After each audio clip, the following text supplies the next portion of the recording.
विश्व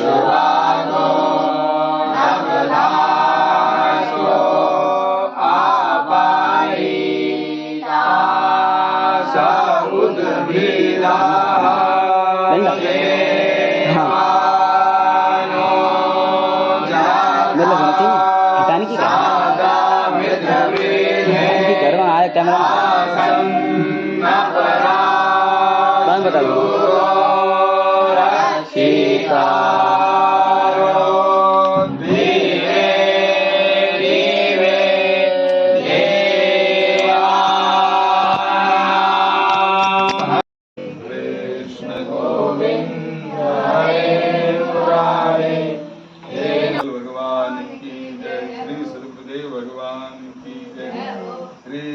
सम्राट स्वामी श्री करपात्री जयंती महोत्सव की जय।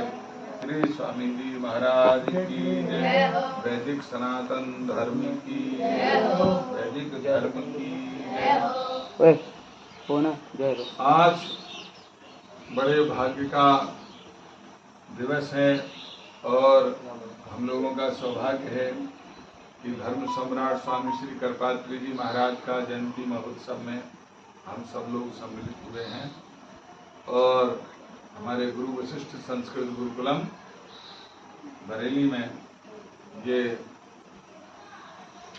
जन्मोत्सव हम लोग कर रहे हैं।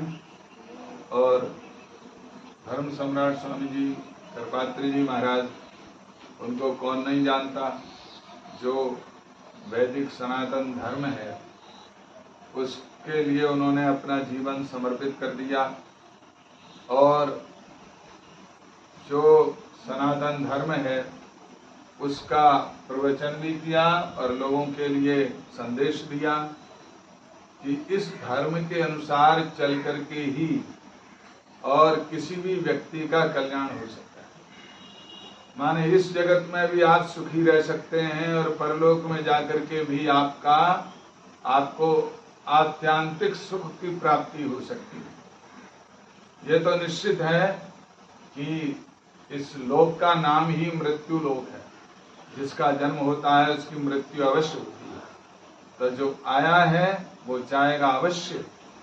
तो जब कहीं ना कहीं से आया है तो कहीं जाएगा भी, तो जाएगा कहाँ?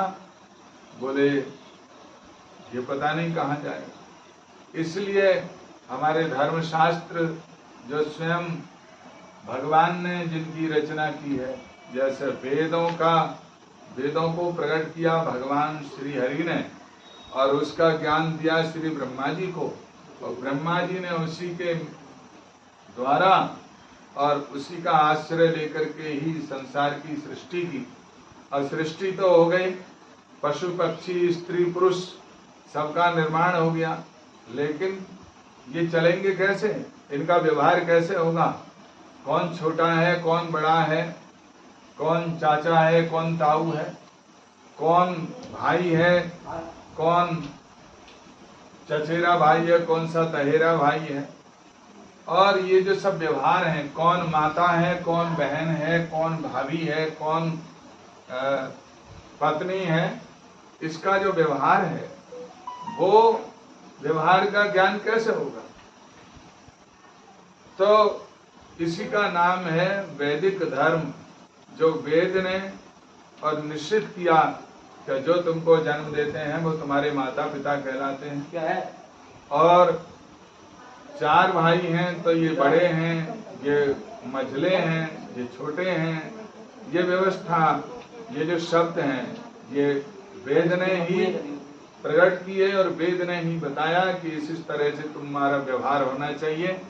तुम एक दूसरे का सहयोग करो, एक दूसरे का सम्मान करो और इस लोक में भी समृद्धि को प्राप्त करो और अंत में भगवत प्राप्ति करो।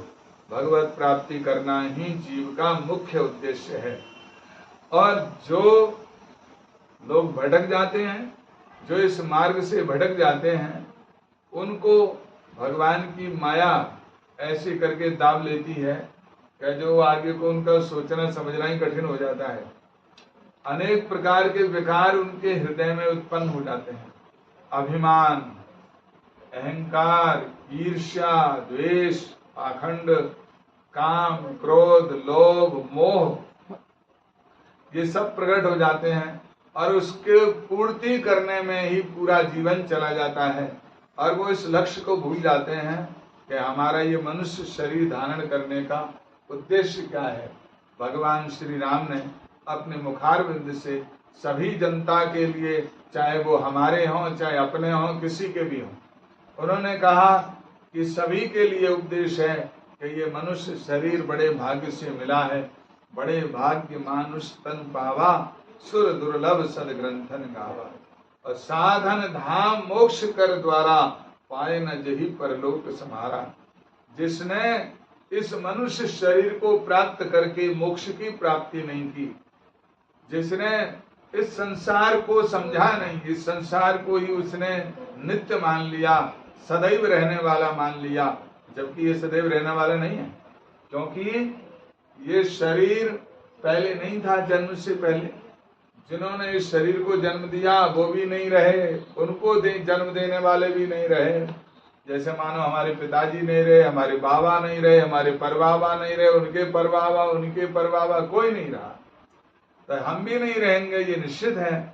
तो फिर आवागमन का ये चक्र है, वो किस लिए है? भगवान ने यहाँ पर ये मनुष्य शरीर दिया क्यों है? इसलिए दिया है कि हम इस संसार में रहते हुए भी और धीरे धीरे जन्म मरण के चक्र से छूट जाएं।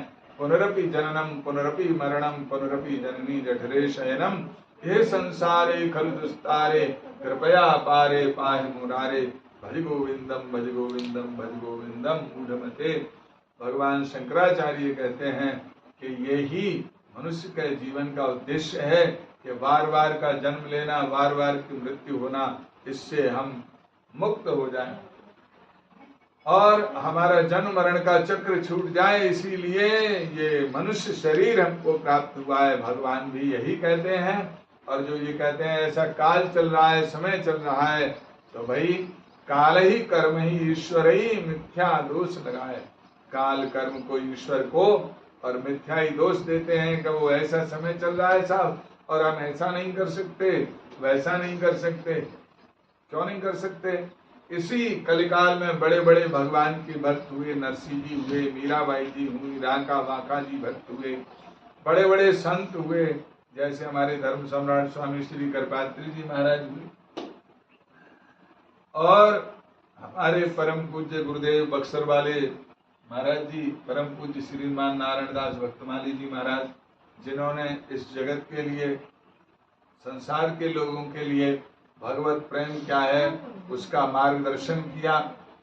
तो ये जो अमूल्य वस्तु है और जो अमृतत्व है संसार में, उसको प्राप्त करने के लिए ही ये मनुष्य शरीर मिला है। तत्प्रयासो न कर्तव्यो यत आयुर्वेह परम, न तथा विंदते क्षेमम मुकुंद चरणाम्बुजम। जो प्राप्त है सहज में ही उसके लिए क्या प्रयत्न करना है, जो अप्राप्त है उसको ही प्राप्त करना चाहिए। मोक्ष सहज नहीं प्राप्त हो जाता, संसार की अनासक्ति ऐसे ही नहीं दूर प्राप्त हो जाती।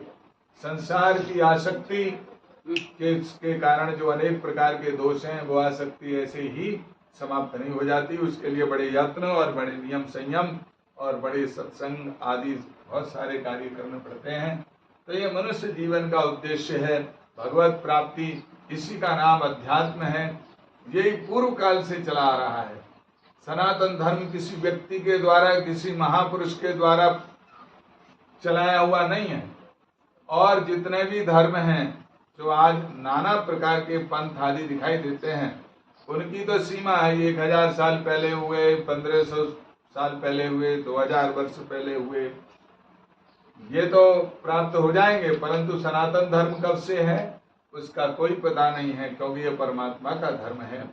तो परमात्मा की सृष्टि चली आ रही है, उन्होंने ही बनाया है, उन्होंने ही व्यवहार को बताया, ऐसे ऐसे करना चाहिए। जैसे भगवान राम ने प्रकट होकर के जहाँ जहाँ धर्म में कमी आ रही थी उसको पूर्ण किया, उसी प्रकार से जो संत महात्मा हमारे होते हैं, जैसे स्वामी जी महाराज, और आज भी कुछ लोग हैं ऐसे जो सनातन धर्म को विस्तृत करने में लगे हैं और कार्य करने में लगे हैं। जो हमारी गुरुकुल की परंपरा थी, जिसमें 25 वर्ष ब्रह्मचर्य का पालन करके तब गृहस्थ आश्रम में प्रवेश करते थे और वो सारे जगत का कल्याण करने की भावना से अध्ययन करते थे। आज की तरह से नहीं कि हर माँ बाप ये चाहते हैं कि मेरा बेटा इंजीनियर बन जाए, डॉक्टर बन जाए, मास्टर बन जाए, वकील बन जाए, ये बन जाए, वो बन जाए। किस लिए? मेरे लिए ऐसा काम करेगा, वो मेरे लिए ऐसा काम करेगा। नहीं, गुरुकुल की परंपरा थी सर्वे भवन्तु सुखिनः सर्वे सन्तु निरामया, सभी सुखी हो जाएं और सभी आरोग्य को प्राप्त करें और अंत में भगवत प्राप्ति करें। ये गुरुकुल की परंपरा थी, जो आज म्लेच्छों के आक्रमण के कारण और म्लेच्छ संस्कृति को, विकृति को अपनाने के कारण और जिसका लोप होता चला जा रहा है। हमारे स्वामी जी महाराज ने धर्म संघ की स्थापना की, जगह जगह पर उन्होंने गुरुकुल चलवाए और लोगों के लिए प्रेरित किया। उसी का फल है जो हम लोग भी ऐसे छोटा सा लघु प्रयास कर रहे हैं, जिसमें हमारे घर में ही और छोटा सा गुरुकुल है जिसका नाम है गुरु वशिष्ठ संस्कृत गुरुकुलम। ये विद्यार्थी हमारे यहाँ पर रहते हैं और ये वेद मंत्रों का पाठ करते हैं, संध्या वंदन आदि करते हैं। तो ये संसार को बताएंगे आगे चल करके कि इस जीवन का उद्देश्य क्या है और उसकी परंपरा क्या है। अरे भगवान राम संध्या करने जाते थे, आज लोग संध्या करना भूल गए। संध्या जानते नहीं क्या है। कोई पूजा कर लेता है तो बोले हमारी संध्या हो गई। कोई मंदिर चला जाता है तो सोचता है कि हमारी संध्या हो गई। अरे भाई, मंदिर जाना एक अलग बात है, पूजा करना एक अलग बात है, पढ़ लेना एक अलग बात है। जो रामायण का आप पाठ करते हैं वो पाठ है और जो हवन करते हैं वो हवन है। तो ये सब अलग अलग है। तपस्या कर रहा है कोई, वो तप कर रहे हैं। संध्या जो है वो एक अलग चीज है जो भगवान राम प्रतिदिन करते हैं, नित्य कर्म भी करते हैं और साथ ही साथ यज्ञ की, विश्वामित्र जी के यज्ञ को पूरा करते हैं, उनकी सेवा भी करते हैं। और विगत दिवस निस्याय सुपाई संध्या करन चले दो भाई, संध्या करने के लिए जाते हैं। तो जिसमें गायत्री मंत्र का जप है, अगमर्षण मंत्र है और भगवान सूर्य नारायण को अर्घ्य देने का विधान है, सूर्योपस्थान है, ये सब संध्या के अंतर्गत होते हैं। तो आजकल ये परंपराओं का लोप हो गया। ये दुर्भाग्य है इस देश का और इस देश के जो मनीषी कहे जाते हैं, जो बुद्धिजीवी कहे जाते हैं, चाहे वो किसी भी वर्ग की क्यों ना हो, चाहे वो नेता वर्ग के लोग हों, चाहे किसी भी वर्ग के लोग हों, उनको अपने देश में स्थिरता लाने के लिए, शांति प्राप्त करनी अगर है और सारे लोगों का कल्याण करने की यदि भावना है, तो पुनः जो गुरुकुल प्रक्रिया है उसको प्राचीन परंपरा के अनुसार ला करके ही आप आत्म कल्याण कर सकते हैं और देश का भला कर सकते हैं। और आप जितना बहते चले जाएंगे, बहने वाले को कभी किनारा नहीं मिलता, अपितु जो उस धारा को चीर करके प्रयत्न करते हैं, जो धारा को चीर करके पार हो जाते हैं, उन्हीं को किनारा हाथ आता है, उन्हीं को जीवन की प्राप्ति होती है। तो आज हम लोगों ने स्वामी जी महाराज जी के स्मरण में ये कार्य और ये किया और हमारे सभी विद्यार्थियों ने मिलकर के और ये कार्य संपन्न किया है।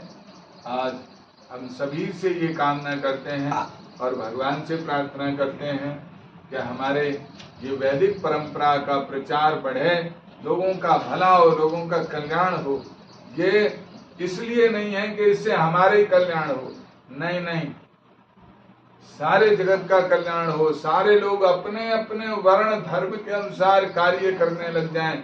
जैसे राम जी के राज्य में सब लोग अपने अपने कार्य को करते थे, सब नर करहीं परस्पर प्रीति। आज घर घर में झगड़ा है, घर घर में क्लेश है।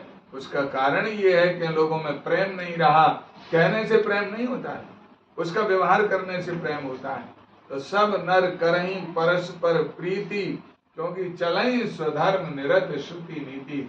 सभी लोग अपने अपने धर्म का पालन करते थे इसलिए सभी लोगों में आपस में प्रेम था, ऐसा ही हो जाए। और वह गुरुकुल की प्रणाली से ही संभव है, दूसरा कोई उपाय नहीं है। सभी साधु संत मिलकर के भोगों की विलासिता न बढ़ा करके, दुनिया की बिल्डिंगों में इतना रुपया खर्च न करके, और वो अपनी संस्कृति को बढ़ाने में लगेंगे तो संस्कृति बढ़ेगी, संस्कार बढ़ेंगे। यही हमारी कामनाएं हैं।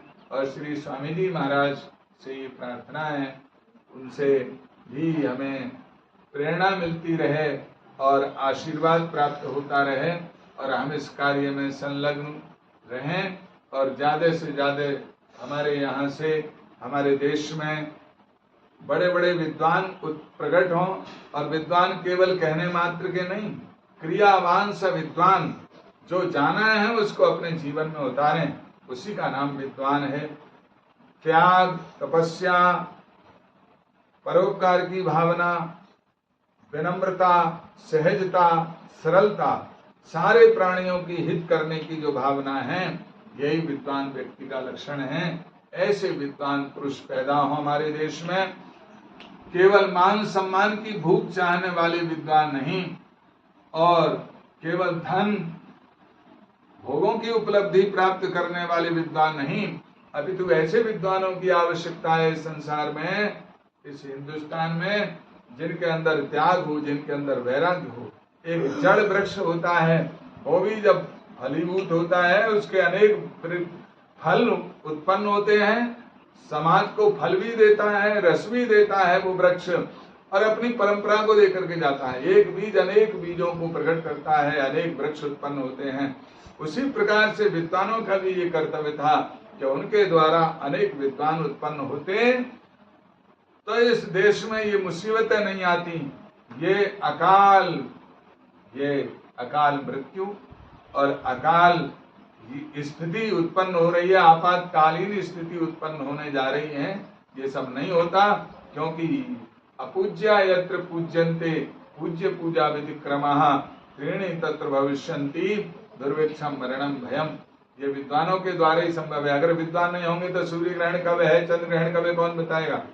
अरे अमावस्या कब है, कौन बताएगा? कौन सा महीना चल रहा है, श्रावण चल रहा है, तुम्हें कब अभिषेक करना है, कैसे क्या करना है, तुम्हें कौन बताएगा? अरे सूर्य ग्रहण चंद्र ग्रहण कब से कब तक पड़ रहा है, और उसमें क्या करना चाहिए, कैसे पूजा करनी चाहिए, ठाकुर जी का पट बंद करना चाहिए कि खोलना चाहिए, उस समय स्नान करना चाहिए, कौन से मंत्र का जप करना चाहिए, किसको क्या करना चाहिए, इस विधि को कौन बताएगा यदि विद्वान लोग नहीं होंगे तो?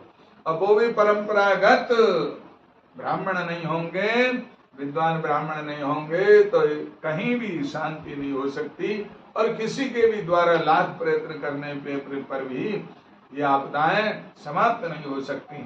इसलिए हमारा सभी से विनम्र निवेदन है कि सभी लोग अपनी प्राचीन परंपराओं को स्मरण करके उनको संवर्धन करने का प्रयत्न करें।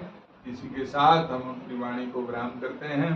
श्री राम जय राम, जय जय राम, श्री राम जय